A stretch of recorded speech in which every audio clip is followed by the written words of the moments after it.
Cosa dici di Cassano?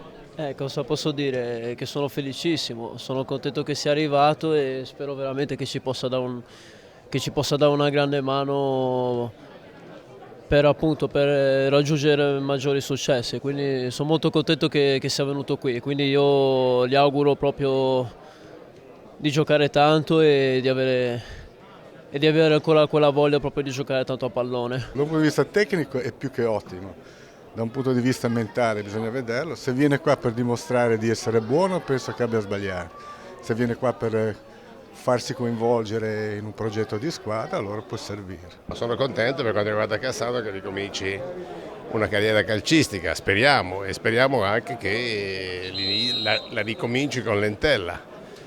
Vediamo in che categoria, speriamo la B.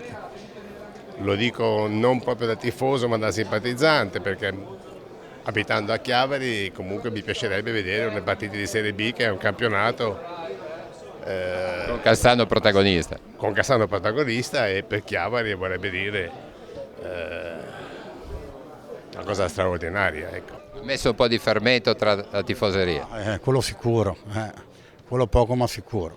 Comunque dai, è già un discreto traguardo questo qua, a mio avviso.